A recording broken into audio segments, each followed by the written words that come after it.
बिस्मिल्लाहिर्रहमानिर्रहीम और अस्सलाम वालेकुम। आज अगस्त की 31 तारीख है, जुमेरात की दोपहर है। अभी तक की इम्पॉर्टेंट खबरें और उनके ऊपर मेरा तज्जिया आपके सामने हाजिर है। पहली डेवलपिंग स्टोरी आपको देते हैं। जनरल बाजवा के लिए मुश्किलात में इजाफा हो रहा है। जैसा आपको हम बता चुके हैं कि साइफर केस में उन्हें इमरान खान कटहरे के अंदर लेकर आएंगे। उसके साथ साथ आज पहली बाज़ाब्ता गवाही दे दी गई है एक ऐसी शख्सियत की तरफ से जो जनरल बाजवा के बहुत करीब तरीन शख्सियत थी। मैं इस बात को ज़ाती तौर पर भी जानता हूँ कि वो ख़ास मुतमिद थे, जनरल बाजवा के बहुत करीब तरीन रिलेशनशिप था और जनरल बाजवा ने उनको बहुत दफ़ा उनके थ्रू बैरून ममालिक में अपने ताल्लुकात भी काफ़ी इस्तवार किए। उस शख्सियत ने आज टेलीविज़न पर आकर पहली गवाही जो है वो इमरान खान के हक में दी है और जनरल बाजवा के ख़िलाफ़ दी है। जी हाँ, ये बहुत बड़ी डेवलपमेंट है क्योंकि इसी प्रिटेक्स्ट के ऊपर ये सारा साइफर का सागा चला था जब जनरल बाजवा साहब ने अमेरिका को एक मिस इन्फॉर्मेशन दी थी कि रशिया का जो दौरा है वो इमरान खान साहब का खुद साख्ता फ़ैसला था, अकेले का फ़ैसला था और उसमें और कोई इदारा शामिल नहीं था। जी हाँ, यही बताया गया था यहाँ अमेरिका के अंदर और इसी प्रिटेक्स्ट के ऊपर फिर वो सारा साइफर और वो सब कुछ हुआ। आज जनरल बाजवा के बहुत ही करीबी मुतमिद ख़ास ने ये बड़ी गवाही दे दी है, टेलीविज़न के ऊपर आकर गवाही दे दी है कि उस दौरे के अंदर जनरल बाजवा मुकम्मल तौर पर शामिल थे, उस प्लानिंग के अंदर शामिल थे और ये इमरान खान का अकेले का फ़ैसला नहीं था। बहुत बड़ी डेवलपमेंट है, इसके ऊपर बात करते हैं और आपके सामने सब कुछ रखते हैं कि इसके अब असरात क्या होने जा रहे हैं अमेरिका और दूसरी जगहों के अंदर इस आज की डेवलपमेंट के। दूसरी बात जो आपके सामने रखनी है वो रखनी है कि सऊदी प्रिंस मोहम्मद बिन सलमान जो है वो पाकिस्तान आ रहे हैं। उनके आने की वजूहात क्या हैं, इमरान खान साहब के केस और उनके जेल में होने पर उस पर क्या असरात पड़ेंगे इस चीज़ के ऊपर। और तीसरी खबर आपके सामने कुछ महंगाई और बिजली के बिलों के ऊपर आपके सामने रखना है कि वो डेवलपमेंट क्या है। ये तीन चीज़ें आपके सामने आज इस व्लॉग के अंदर रखेंगे और उनके ऊपर डिस्कस करेंगे। पहली खबर डिस्कस जो मैं आपसे करना चाहता हूँ कि आज जनरल बाजवा के लिए बुरा दिन है। उनके लिए वैसे तो बुरा दिन शुरू हो गया जब से वो रिटायर हुए हैं। आवाम जिस तरीके से उन्हें याद करती है, जिस तरह से याद करती है, वो शायद ही कोई चाहेगा कि उसे उस तरीके से याद किया जाए। तो जनरल बाजवा साहब के लिए इसमें कोई शक नहीं है कि प्रॉब्लम्स जो हैं वो कम ही होने का नाम नहीं ले रही बल्कि बढ़ती जा रही हैं। जिन मुसीबतों में जो गड़ा उन्होंने इमरान खान के लिए खोदा था उसमें अब जनरल बाजवा मुझे खुद गिरते हुए नज़र आ रहे हैं। जी हाँ, जनरल बाजवा ने अमेरिका को ये बताया था कि असल में जो रशिया का दौरा था वो इमरान खान का खुद साख्ता फ़ैसला था। इमरान खान ने इंडिपेंडेंटली वो फैसला लिया था, पाकिस्तान की फ़ौज या पाकिस्तान का फ़ॉरेन ऑफिस उसमें शामिल नहीं था। और इसी प्रिटेक्स्ट पे फिर आपको पता है कि जो डोनाल्ड लू वाला साइफर वाला सारा सागा है उसमें डॉक्टर असद मजीद जो उस वक़्त के पाकिस्तानी एम्बेसडर थे उन्होंने वाज़ेह तौर पर ये बयान किया था कि डेविड लू ये समझते हैं या डेविड लू ने ये कहा है कि अमेरिका ये समझता है कि जो रशिया का दौरा था वो इमरान खान की खुद साख्ता या सिर्फ उनका अपना फ़ैसला था और कोई उसमें शामिल नहीं था। तो ये उस साइफर से पूरी तरह से यहाँ है कि किस तरीके से जनरल बाजवा ने गलत बयानी की अमेरिका के अंदर इस सारी बात के अंदर। लेकिन आज जनरल बाजवा के लिए बहुत ही, मैं ये कहूँगा, ख़तरनाक दिन है। आज उनके लिए एक बहुत बड़ी हजीमत है क्योंकि उनके बहुत ही करीबी मुतमिद, बहुत ही करीबी साथी जिनके थ्रू उन्होंने सऊदी अरेबिया से लेके और कई मुस्लिम ममालिक में अपने रिलेशनशिप दुरुस्त किए थे, मैं उसका ज़ाती तौर पर कई चीज़ें मेरे इल्म में हैं, उन्होंने आज टेलीविज़न के ऊपर आकर ये गवाही दे दी है। अल्लाह अल हक है, इमरान खान के हक में ये गवाही दी गई और उन्होंने ये गवाही दी है कि उन्होंने खुद जनरल बाजवा से ये पूछा। जी हाँ, मैं ये रिपीट कर रहा हूँ, उन्होंने खुद ये जनरल बाजवा से पूछा कि जो रशिया का दौरा था क्या उसमें इमरान खान ने आपको एतमाद में लिया था या आपकी सपोर्ट उसमें शामिल थी। तो जनरल बाजवा ने उनको बताया कि हाँ, मेरी सपोर्ट शामिल थी, मेरी प्लानिंग शामिल थी, मैं उनके साथ इस बात में शामिल था। लेकिन अमेरिका को जनरल बाजवा ने इससे मुकम्मल बरक्स जो है वो सारा प्रोपेगेंडा यहाँ पर किया और सारी बातचीत की। तो आज अमेरिका की भी आंखें खुल रही होंगी। डेवलपिंग स्टोरी अभी थोड़ी देर पहले पाकिस्तान के टेलीविजन के ऊपर मौलाना ताहिर अशरफी साहब का जो है वो इंटरव्यू आया।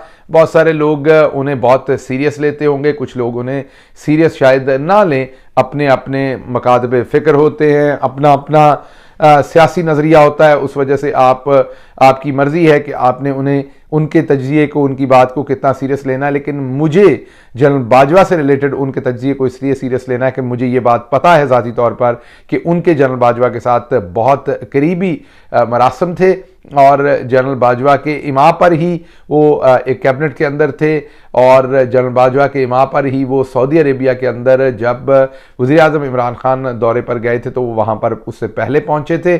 और जनरल बाजवा के ज़ाती ताल्लुकात सऊदी अरब और कुछ और इस्लामिक कंट्रीज़ के अंदर इस्तवार करवाने में ताहिर अशरफी पेश थे। तो ताहिर अशरफी जो थे वो बहुत ही मुतमद ख़ास हैं जनरल बाजवा के, या थे जनरल बाजवा के।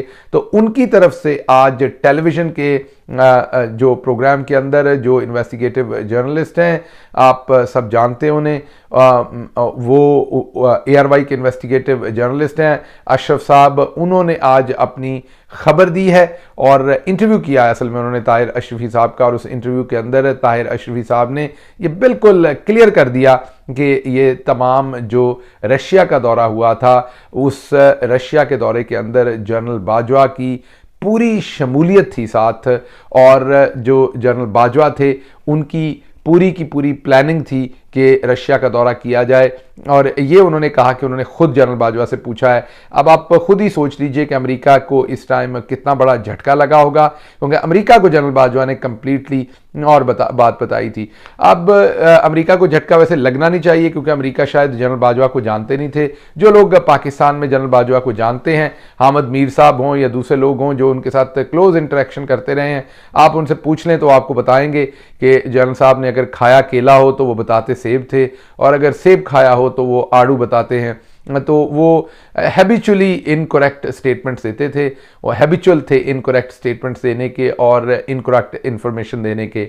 हैबिचुअल थे वो बातें कहने के जो वो मीन नहीं करते थे, मीन बैठे बैठाए झूठ बोल देते थे, जो उनका जिसका कोई तसव्वुर नहीं होता था बात का हकीकत से, वो भी अक्सर औकात वो बोल देते थे। ये पाकिस्तान के तमाम बड़े जर्नलिस्ट जानते हैं, ये पाकिस्तान के तमाम बड़े लोग इस बात को जानते हैं।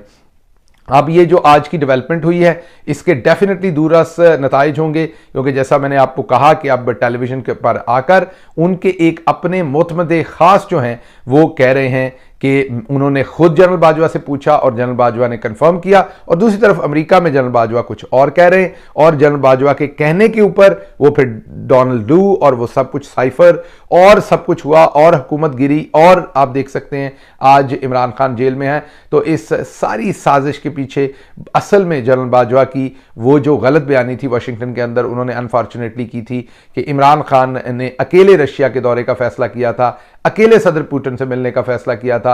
वो जो उन्होंने एक चुगली लगाई थी, एक झूठी बात की थी, उसी बात के ऊपर ये सब कुछ बुनी गई। लेकिन आज उनके अपने मोतबदे खास ने ये पूरी की पूरी दीवार जो है वो धड़ाम करके नीचे गिरा दी है। तो इसके कॉन्सिक्वेंस होंगे डेफिनेटली। अमेरिका को भी एहसास होगा अगले चंद दिन के अंदर कि किस तरीके से उनको इस्तेमाल किया गया। उनकी रेपुटेशन जो दुनिया के अंदर है एक सुपर पावर के तौर पर, एक ऐसे मुल्क के तौर पर जो डेमोक्रेसी, रूल ऑफ लॉ और फ्रीडम ऑफ स्पीच के लिए खड़ा होता है और बोलता है, उस मुल्क को जनरल बाजवा ने अपनी एक्सटेंशन के लिए इस तरीके से इस्तेमाल किया कि आज उन्हें जवाब देने पड़ रहे हैं और पूरी दुनिया उनसे सवाल कर रही है कि एक democratically elected prime minister Imran Khan को घर भेजने में अमेरिका का कितना हाथ है, ये सवाल उनसे पूछा जाता है। तो इसलिए आज अमेरिका को भी पता लग रहा होगा और अफसोस भी हो रहा होगा कि उन्होंने जनरल बाजवा की बात के ऊपर कान धरा, और बड़ी हजीमत का दिन है, मैं यही कहूँगा जनरल बाजवा साहब के लिए और इमरान खान के लिए ये एक अच्छा दिन है, इमरान खान की पार्टी के लिए अच्छा दिन है। जो गड़ा इमरान खान के लिए जिसने खोदा था उसमें आज वो खुद गिर रहा है। अल्लाह अल हक है, इमरान खान सच्चे साबित हुए कि उन्होंने मुल्की मफाद में ये दौरा किया था, तमाम इदारों की फीडबैक पर किया था, उन्होंने कोई अपना ज़ाती एजेंडा उनका इसमें शामिल नहीं था, वो यही कहते थे। और आज इनके अपने घर से, इनके अपने मुतमदे ख़ास की तरफ से आज जो है ये स्टेटमेंट दी गई। उसके साथ साथ ताहिर अशरफी साहब ने यह भी बता दिया कि अभी इलेक्शन नहीं होंगे, और अगर इकॉनमी जो है वो कंट्रोल में आ गई तो फिर इलेक्शन कभी भी नहीं होंगे, यही मौजूदा हुकूमत ही चलती जाएगी। तो इट ऑल डिपेंड्स कि इकॉनमी जो है, मायशी हालात जो है वो कंट्रोल होते हैं कि नहीं। उनको कंट्रोल करने के लिए मोहम्मद बिन सलमान साहब को पाकिस्तान के अंदर बुलाया गया है। वो दौरा करने आ रहे हैं पाकिस्तान का, और जारी बात है उनसे इन्वेस्टमेंट भी मांगी जाएगी और कोशिश की जाएगी कि वो पाकिस्तान के अंदर इन्वेस्टमेंट करें, जिसकी वजह से माशी हालात जो बिल्कुल दिगरगू हुए हैं वो वापस बाउंस बैक करें। मैं अभी से आपको बता देता हूं कि मोहम्मद बिन सलमान साहब तशरीफ़ लाएंगे। वो बिल्कुल पाकिस्तान के अंदर ताकतवर तरीन हलकों को ये वाज़े पैगाम देंगे कि उन्हें बड़ी तशवीश है जिस तरीके से इमरान खान साहब के साथ जो सलूक किया जा रहा है, उनकी पार्टी के साथ और ख़वातीन के साथ सलूक किया जा रहा है। वो ये कहेंगे कि इमरान खान को फ्री ट्रायल दिया जाए और इमरान खान को जो है वो हक़ और इंसाफ के साथ उनके मुकदमात जो है वो अदालतों के अंदर चलाए जाएँ। जो मोहम्मद बिन सलमान है वो किसी सूरत इस तमाम जो कुछ भी इस टाइम पाकिस्तान के अंदर हो रहा है इसकी वो सपोर्ट नहीं करेंगे। और आप ये भी देखेंगे आने वाले दिनों में कि वो ऐलान बेशक करेंगे बहुत सारी इन्वेस्टमेंट का, लेकिन मशरूत करेंगे उस इन्वेस्टमेंट को कि अगर आप इलेक्शन वक्त पर करवाएंगे या आप मुल्क के अंदर ये जो जुल्म सितम आपने शुरू किया हुआ है इसको बंद करेंगे तो फिर उनकी पूरी सपोर्ट साथ शामिल होगी। और जुल्म सितम मुझे फिलहाल बंद होते नजर नहीं आ रहा, तो फिर मुझे वहां से इन्वेस्टमेंट आती भी लॉन्ग रन में, वादे तो नजर आ रहे हैं लेकिन कंक्रीट इन्वेस्टमेंट होती हुई मुझे नजर नहीं आ रही। ताहिर अशरफी साहब की ये बात कि पाकिस्तान की मईशत बेहतर हो गई तो यही हुकूमत रहेगी, मैं मईशत का हाल आज का बता देता हूं। जो इंटरबैंक है, जी हाँ मैं ओपन मार्केट नहीं कह रहा, इंटरबैंक में इस टाइम जब मैं आपसे बात कर रहा हूं तो 306 रुपए में डॉलर नहीं मिल रहा। ये रेट है इंटरबैंक का इस वक्त 306, और अभी दिन क्लोज नहीं हुआ, आज ये शायद और ऊपर चला जाए। और जो ओपन मार्केट है उसके अंदर इस टाइम 325 330 में भी डॉलर नहीं मिल रहा और ये 350 तक जा रहा है depending upon the size of the transaction. तो आप खुद ही देख लीजिए डॉलर का रेट क्या है। बिजली दोबारा महंगी करने जा रहे हैं, पेट्रोल दोबारा महंगा करने जा रहे हैं, इन्फ्लेशन का एक पूरे का पूरा सैलाब आया हुआ है। पब्लिक जो है उनके लिए बहुत ही मुश्किल हालात हैं। आज भी जब हम आपसे बात कर रहे हैं तो पूरे मुल्क के अंदर लोग सरापा एहतजाज हैं, सड़कों पर हैं, बिलक उठे हैं लोग और लोग चीख रहे हैं और एहतजाज कर रहे हैं। पूरे मुल्क की सड़कों के ऊपर लोग हैं क्योंकि वो बिल अदा नहीं कर पा रहे। तो मईशत तो मुझे कंट्रोल होती हुई इस हुकूमत से नहीं नजर आ रही। हाँ, ये लोगों को पकड़ सकते हैं, उनको फेंटा लगा सकते हैं, औरतों को जेलों के अंदर रख सकते हैं, इमरान खान को जज दिलावर से जाली सजा दिलवा सकते हैं, साइफर का जाली पर्चा बना सकते हैं और उसके बाद इमरान खान को दाल के अंदर, जी हाँ ये मैं एक आपको खास खबर देने लगा हूं जो अंदर से जेल जराए से पता चली है। 2 से 3 दिन ऐसे थे बीच में जिसमें इमरान खान को तंग करने के लिए दाल के अंदर जो है वो शदीद तरीन मिर्च डाल के दी गई ताकि वो खाना ना खा सकें। बहुत ज़्यादा मिर्च उनको दाल के अंदर डाल के दी गई। मैं उनको जानता हूँ, वो दरवेश आदमी हैं, उन्होंने इसका ऐसा हल निकाला कि जो खाना देने वाला था उसकी भी हंसी निकल गई और वो भी आशश कर उठा कि खान साहब के अपने तरीके हैं। खान साहब ने उसी दाल के अंदर पीने वाला पानी मिलाया और उस दाल के अंदर रोटी भिगो के खाई जिसके अंदर शदीद तरीन मिर्च डाली थी। पानी डालकर उसको डल्यूट करके उन्होंने आराम से उसके साथ खाना खाया। तो इसलिए मैं आपको ये बता दूं कि आपके ऐसे हरबे इमरान खान पर नहीं चलने वाले। अब जो भी करेंगे इमरान खान उसका हल निकाल लेगा। इमरान खान को भूखा भी रहना पड़ा वो रहेगा, लेकिन वो नजरिए के ऊपर ना सौदा करेगा, ना आपको एनआरओ देगा, ना आपसे एनआरओ मांगेगा, ना वो सऊदी अरब जाएगा। हालांकि मोहम्मद बिन सलमान आ रहे हैं और आपको भी पता है अंदर की बात और मुझे भी पता है, लेकिन इमरान खान जो है वो किसी ऐसी पेशकश को कबूल नहीं करेंगे। अल्लाह आपका हामी और नासिर हो। पाकिस्तान जिंदाबाद।